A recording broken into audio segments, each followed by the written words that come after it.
pangit. Di ba sinabi ko sa'yo na huwag ka na magpapakita sa akin? Bakit ka pa pumapasok? Sabi ko mag-drop out ka na. Ito nga dito, sumama ka sa akin. Aray ko! Ano bang ginagawa ko sa'yo?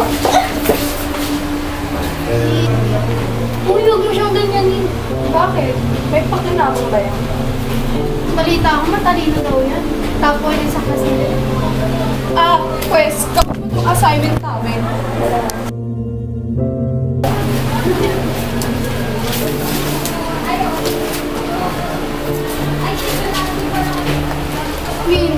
Sinasabi nga alis ka. Sinabi ko bang umalis ka? Gusto mo ba dagdagan ko yung pangmumula ng mukha mo?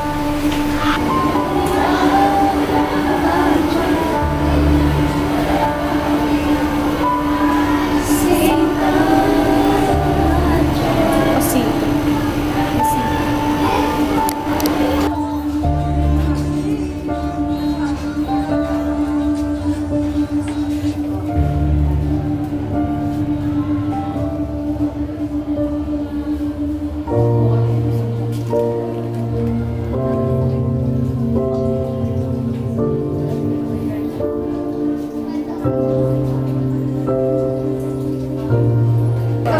Siya yung di ba? Yung binubuli ng core lifers. Ang weird naman niya. Bakit hindi siya nakakain? Dairy? As hindi...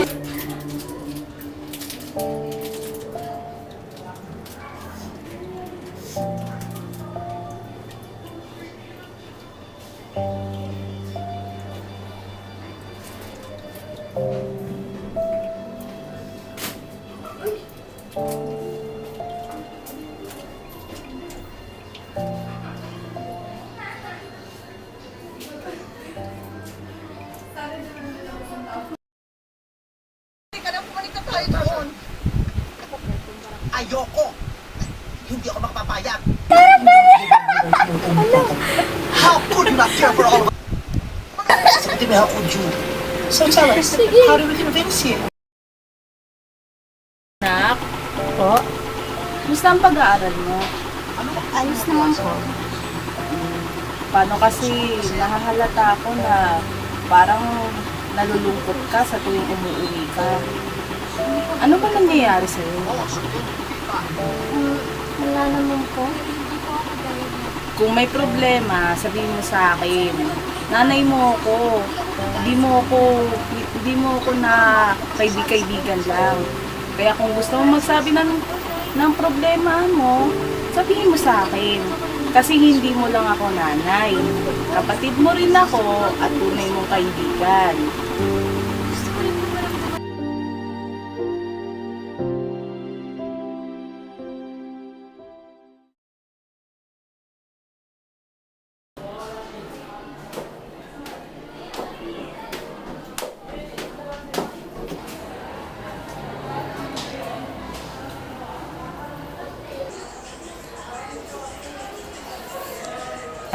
O Luna, saan ka galing? Sa library. Teka, saan mo nakuha yung mga pasang yan? Alam mo naman walang pa ako doon. Pinananakit pa sa'yo dito. Wala, umusip. Totoo ba? Sige, wala ko dyan.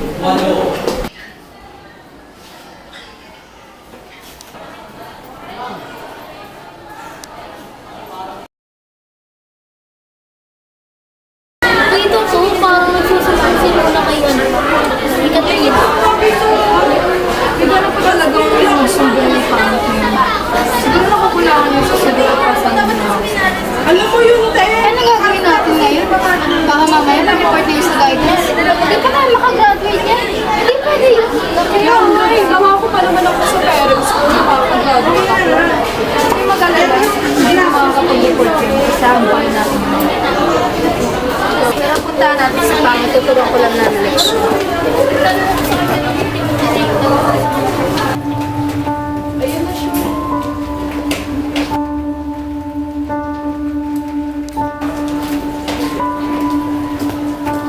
Ano tong nalalaman ko na nagsusumbong ako kay Katrina? Kulang pa ba itong mga ginagawa namin sa'yo? Hindi. Hindi ako nagsumbong kay Katrina. Aray ko! Sinungaling ka! Nakita kita kanina. Nagsusumbong ka kay Katrina. Hindi po. Hindi ako nagsumo kay Katrina. Huling-huli ka na, nagsisinungaling ka pa. Ha? Hindi po talaga ako nagsumo, promise. Maawa na kayo sa akin. Oras na mapatunayan ko na totoo talaga itong pagsusumbong mo kay Katrina. Hindi lang ito yung makakaranas na itong mga ginagawa mo. Pati yung minamahal mo kayo.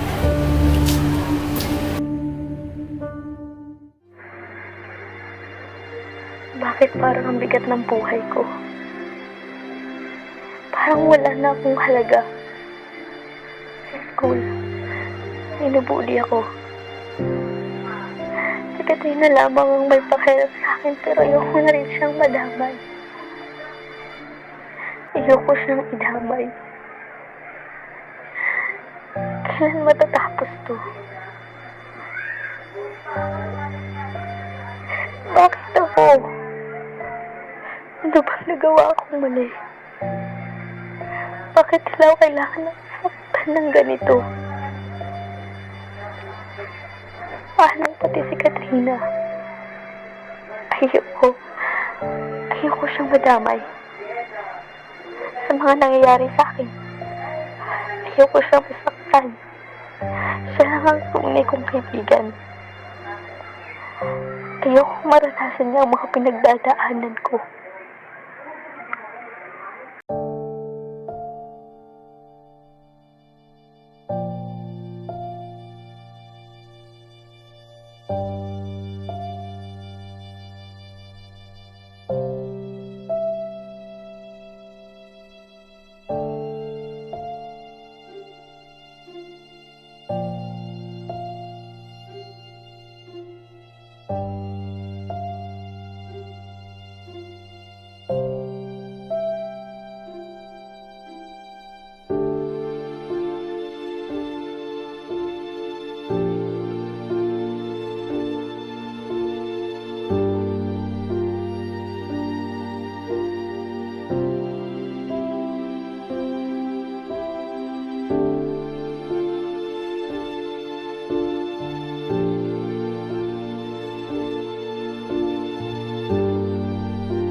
Patulog na naman si Luna.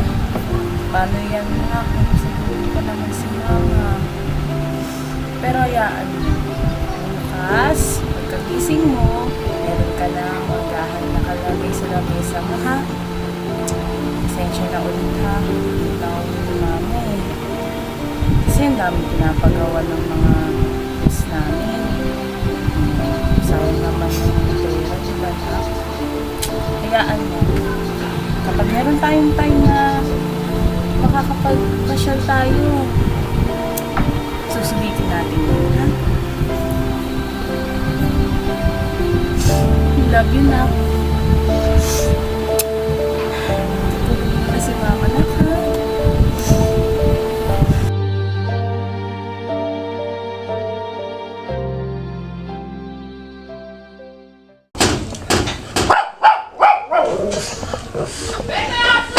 Sino yan?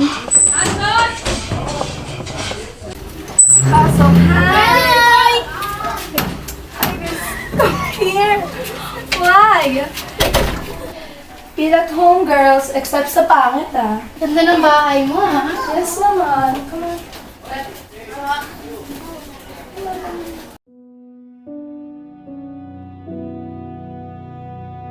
So, okay na tayo. Nagawa na naman na nagpangat yung plan. Siya na ba ang gumawa? Oo, kaya na ni Pangit yan. Ay, ni Luna pala. Tapos na tayo, so pwede na akong umuwi. Oo, pwede na kayong umuwi. Sige, una na ako. Okay. Alas na din ako. Gabi na rin kasi baka hinahanap na ako ni Mama. Anong alis ka agad? Linisin mo muna yung mga kalat mo. Total, pabida ka naman.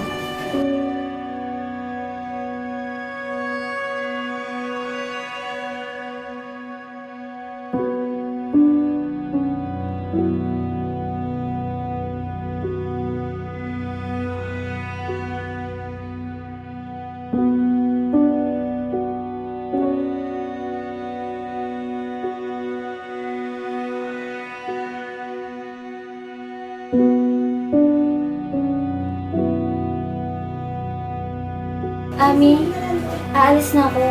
Baka kasi nag-aalala sa akin si Mama. Sige, umalis ka na. Hindi ako nakikita ang pagmamukha mo.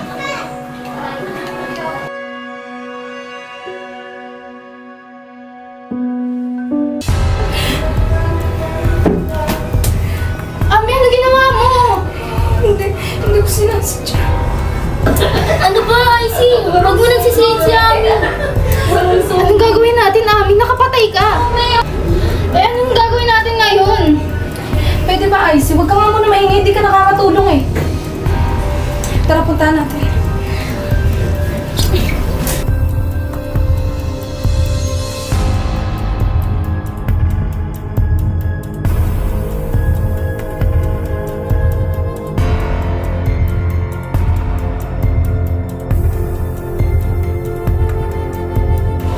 Eh, anong gagawin natin sa katawan ni Luna? May kilala akong taong pwede pagtago ng bakit.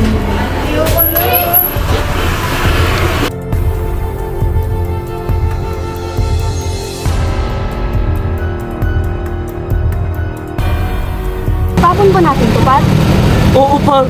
Pero na din to, Pag.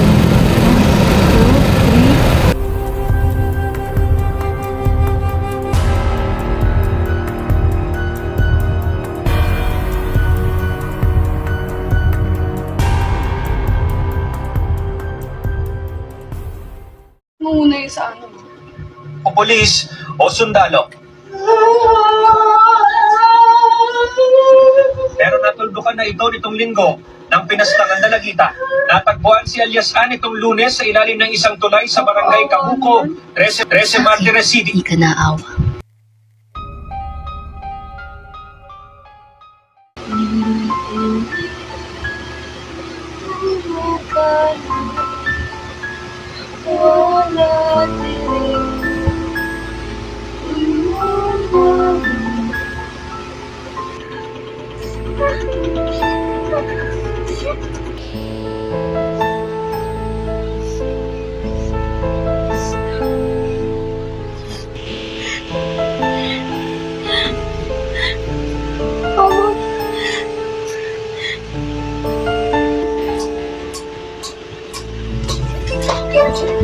May tao ba dyan?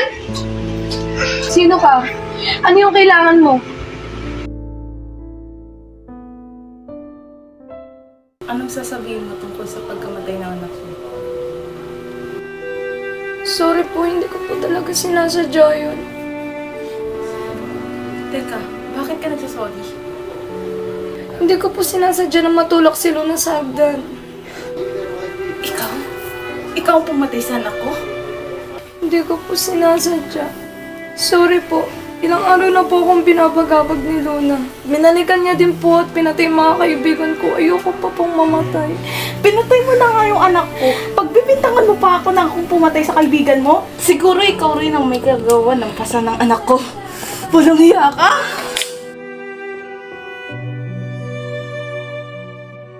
Hindi po ako nagsisinungaling. Nagpaparamdam po sa amin si Luna. Pinagsisihan ko na po lahat ng ginawa ko kay Luna. Patawarin niyo po ako. Hindi kita mapapatawad. Lumayas ka! Lumayas!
3, 2, 1, go.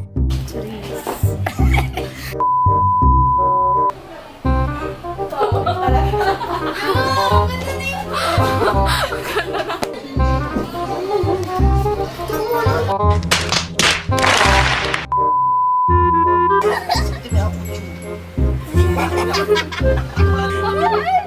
Hindi makakait sa inyo, Inay. Nagkarapatan niyo bilang mga anak.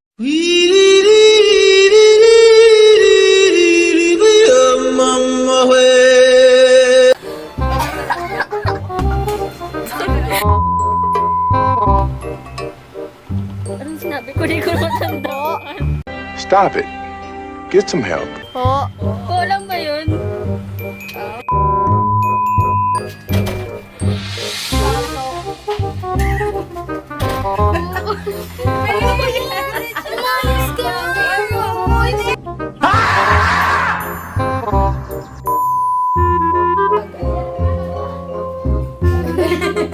Ano ulit? Ito kasi yun. Three.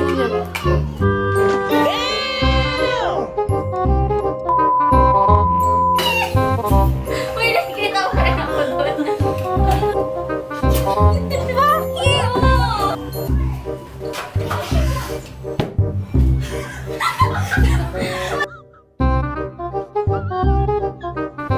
Ay, ako na yun. Ano na lang? Magdudukto. Action! Luna! Aray! Aray! Uy! Ano yun? Wala na undog.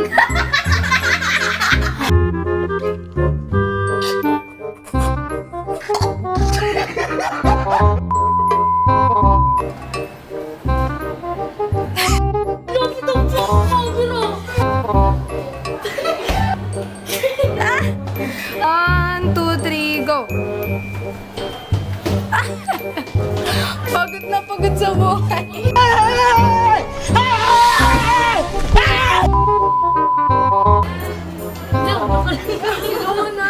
Luna! Kay Catherine. Ulit nga, parang minaba. Puti. Hindi naman kausap. Puti.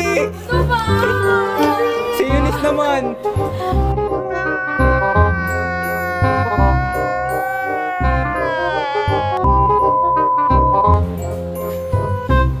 Ano yun? Nakaganon pa siya rin.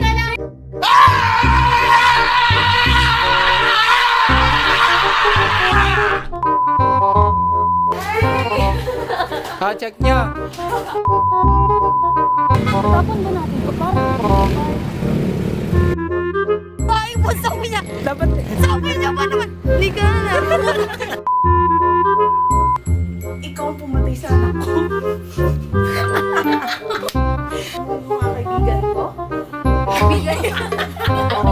Kaibigan ko! Pumatay sa anak ko. Ikaw din ang...